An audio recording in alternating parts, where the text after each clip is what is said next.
శృతి కాస్త వెళ్ళిపోతుంది. ఏంటంటే ఇలా జరిగింది? మీరు నన్ను శృతిని దగ్గర చేయాలి అనుకుంటున్నారు. శృతి మాత్రం మీనా వెంటే పడుతుంది అనగాని, నువ్వేం కంగారు పడకు, నేను చూసుకుంటాను కదా, నువ్వు దీని గురించి ఆలోచించుకు, శృతి నీతో మాట్లాడేటట్టు నేను చేస్తాను అని చెప్పి ఇంకా ప్రభావతి అయితే అంటుంది. ఇంకా అలా అన్న తర్వాత శృతి ఎప్పుడు డబ్బింగ్కి వెళ్ళినట్టే డబ్బింగ్కి వెళ్ళిపోతుంది.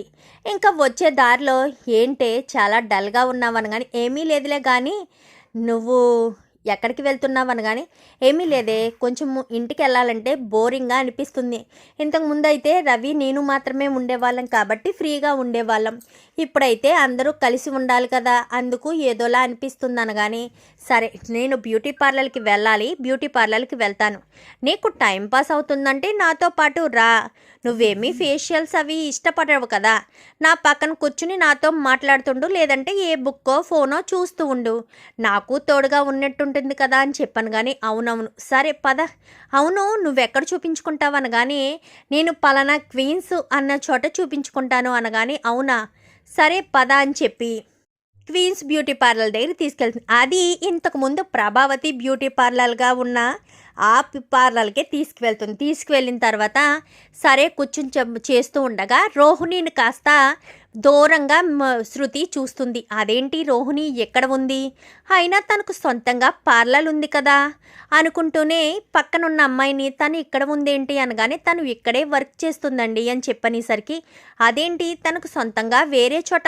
పార్లర్ ఉంది కదా అనగానే, ఆ పార్లర్ వేరేది కాదండి, ఇదే ఆవిడ పార్లర్గా ఉండేది, ఆవిడ అమ్మేశారు, మా మేడం కొనుక్కొని దీనికి క్వీన్స్ పార్లర్గా పేరు మార్చారు, ఆవిడ ఇక్కడే వర్క్ చేస్తుంది, సొంతంగా కాదు జీతానికే అని చెప్పనేసరికి ఒక్కసారిగా శృతి కాస్త షాక్ అవుతుంది.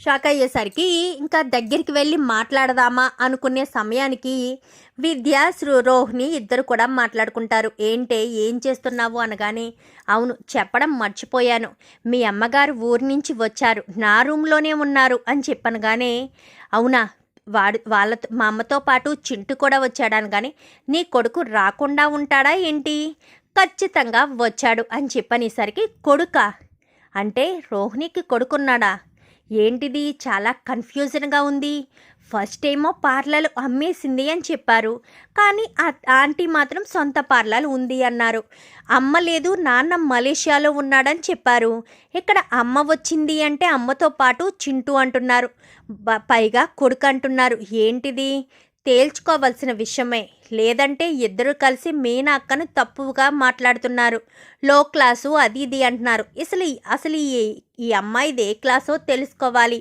అని శృతి కాస్త రోహిణికి కనిపించకుండానే బుక్ అడ్డు పెట్టుకుని కూర్చుంటుంది. సరే నేను అర్జెంటుగా ఇంటికి వెళ్దాం పదా అని విద్య ఇటు రోహిణి ఇద్దరు కూడా బయలుదేరతారు.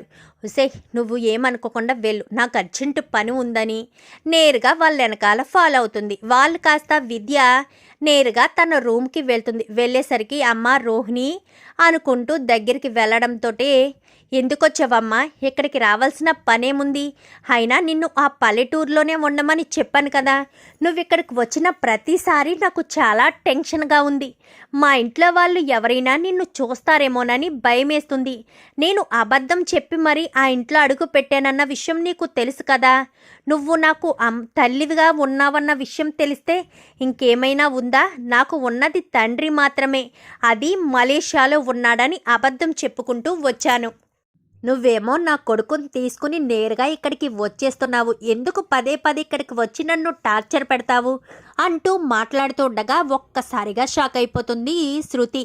ఏంటి మలేషియాలో నాన్న ఉన్నాడని చెప్పడం అబద్ధమా, తల్లి ఉండి కూడా తల్లి లేదని చెప్పడమా, కొడుకు కూడా ఉన్నాడా అంటే అబద్ధం మీద జీవితం నడిపిస్తుందా ఏంటి అనుకుంటూనే, అంటే అందుకనేనా మలేషియా ఎక్కడా ఏంటి అని అడిగినప్పుడు చెప్పలేకపోయింది, ఎవరైనా మలేషియాలో ఉంటే కరెక్ట్ అడ్రస్ చెప్పేవారు, ఆంటీ ఇప్పుడు వరకు మాట్లాడలేదని కూడా చెప్పాడు రవి, అంటే ఇదంతా అబద్ధమని క్లియర్గా అర్థమవుతుంది, చెప్తాను, ఇంటికి వచ్చి గొప్పల మీద బ్రతుకులు బ్రతికే వాళ్ళని గురించి అస్సలు వదిలిపెట్టను, నా దగ్గర అబద్ధం చెప్పి మోసం చేయాలని చూస్తుందా చెప్తాను అంటూ వాళ్ళ ముగ్గురు ఉన్నప్పుడు ఫోటో కాస్త తీసుకుని అక్కడి నుంచి శృతి కాస్త ఇంటికి వెళ్ళిపోతుంది.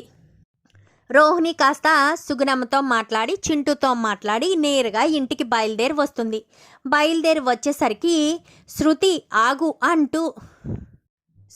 రోహిణి ఆగు అంటూ శృతి పిలిచేసరికి, చెప్పు శృతి ఏంటి అని చెప్పాను. కానీ ఏంటమ్మా శృతితో నీకేమైనా పనుందా, మేకప్ చేయాలా అని చెప్పాను. కానీ నాకు మేకప్ ఏం చేస్తుందిలేండి, ప్రతిరోజు మీకు మేకప్ వేసి ముసుగు వేసి మీ కళ్ళకు మైకం వచ్చేటట్టు చేస్తుంది కదా, నాకేం చేస్తుంది అనగానే, ఏంటమ్మా విచిత్రంగా మాట్లాడుతున్నావు, నువ్వు మాట్లాడేదేమీ అర్థం కావట్లేదు అనగానే, ఎందుకు అర్థమవుతుందిలేండి, ఎందుకంటే ప్రతిరోజు మీకు చెప్పేవన్నీ అబద్ధాలే కదా, అబద్ధాల మీదే తన జీవితం తన సంసారం అన్నీ నడిపిస్తుంది కదా ఈ రోహిణి అని చెప్పాను. కానీ ఏ శృతి నోటుకొచ్చినట్టల్లా మాట్లాడకనగానే చెంప చెల్లు అనిపిస్తుంది. నువ్వు నన్ను పేరు పెట్టి నోటుకొచ్చినట్టల్లా మాట్లాడొద్దని చెప్తున్నావా అని చెప్పనేసరికి, ఏమైందమ్మా శృతి, ఎందుకు రోహిణిని కొట్టావు అనగానే, రోహిణిని ఎందుకు కొట్టానో చెప్తాను. రోహిణి ఏం చెప్పింది, వాళ్ళ నాన్న మలేషియాలో ఉన్నానని కదా చెప్పింది, వాళ్ళకి అసలు నాన్నే లేడు, తల్లి మాత్రమే ఉంది, అది ఎక్కడో పల్లెటూరులో ఉంది అని చెప్పనేసరికి ఒక్కసారిగా ప్రభావతి షాక్ అవుతుంది. ఏంటి వాళ్ళకి నాన్న లేకపోవడమేటమ్మా, మలేషియాలో ఉన్నాడని కానీ ఇప్పుడే నా కళ్ళతో నేనే చూశాను, వాళ్ళ అమ్మతో మాట్లాడింది. పైగా మీకు మరొక విషయం చెప్పనా, రోహిణికి ఆల్రెడీ పెళ్ళయింది, ఒక కొడుకు కూడా ఉన్నాడు, మొగుడున్నాడో లేడో నాకైతే తెలియదు కానీ కొడుకు మాత్రం ఉన్నాడు. మీకు మరొక షాకింగ్ న్యూస్ ఏంటంటే, సొంత పార్లలు అని మీరు తెగ గొప్పలు చెప్పుకుంటూ వచ్చేవారు కదా, అసలు ఈవిడ గారి పేరు మీద సొంత పార్లలే లేదు, ఒకప్పుడు ఉండేదంట. 4 నెలల క్రితం పార్లలు అమ్మేసి అదే పార్లర్లో వర్కర్గా చేస్తుంది. అందుకే ఏ విషయం కూడా చెప్పదు, టెన్షన్ పడుతూ ఉంటుంది. మలేషియాలో ఉన్న వాళ్ళకి మలేషియాలో వాళ్ళ ఇల్లు ఎక్కడో ఏంటో తెలియదా ఏంటి, ఆ విషయం అడిగితే నేను మాట దాటేసింది. ఎందుకంటే మలేషియాలో వాళ్ళకి అసలు ఇల్లే లేదు, మలేషియాలో ఏ పక్కనుందో ఏంటో ఏమీ తెలీదు, అసలు పాస్పోర్ట్ ఉందో లేదో కూడా తెలీదు. అలాంటి దాన్ని మీరు నమ్మి మోసపోయారు. ఇన్ని రోజులు చెప్పే కహాని అంతా విని మేనక్కని లోకుగా చేసి పూలమ్ముకునేది లో క్లాస్ది అంటూ తక్కువ చేసి మాట్లాడారు. ఎవరు లో క్లాసో, ఎవరు అబద్ధాల మీద బ్రతుకులు నడిపిస్తున్నారో తెలిస్తే మీ గుండె ఆగుతుంది. అది తెలుసుకోండి ముందు. నువ్వు నన్ను పేరెట్టి పిలుస్తున్నావా, అబద్ధం చెప్పి మోసం చేసేవాళ్ళంటే నాకు అసహ్యం, అలాంటిది నువ్వు నన్ను పేరెట్టి పిలవడమేంటి, షటప్, నోరు అదుపులో పెట్టుకుని మాట్లాడు అంటూ శృతి కాస్త వెళ్ళిపోతుంది.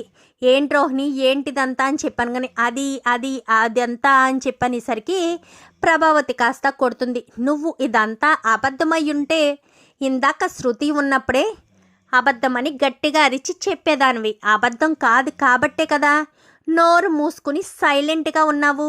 శృతి చెప్పేది ప్రతి ఒక్కటి నిజమేనన్నమాట. నీకు తండ్రి మలేషియాలో లేడు, అసలు తండ్రే లేడు. అందుకనేనా ఎప్పుడు ఫోన్ చేయమన్నా మా నాన్న బిజీ అంటూ చెప్పుకొచ్చేదానివి. ఎంత మోసం చేస్తావని కలలో కూడా అనుకోలేదు. నీకు పెళ్ళయి కొడుకు కూడా ఉన్నాడా, మంచిది. ఇంతకీ నీ కొడుకెవడు, నీకెప్పుడు పెళ్ళయింది అంటూ ప్రభావతి కాస్త నిలదీయడం మొదలు పెడుతుంది. మరి ఇప్పుడు రోహిణి ఏం చెప్తుంది, సుగుణమ్మని కొడుకుని ఇక్కడికి తీసుకొస్తుందా, లేక రోహిణియే ఇంట్లోంచి వెళ్ళిపోతుందా, ఇదంతా కూడా రాబోయే ఎపిసోడ్స్లో చూసి తెలుసుకునేద్దాం. మా వీడియో కనుక మీకు నచ్చినట్లయితే వెంటనే లైక్ చేసి మా ఛానల్ని సబ్స్క్రైబ్ చేసుకుని పక్కనే ఉన్న బెల్ సింబల్లో ఆల్ పై క్లిక్ చేయండి. ఎలా చేయడం వల్ల అందరికంటే ముందుగా చూడవచ్చు.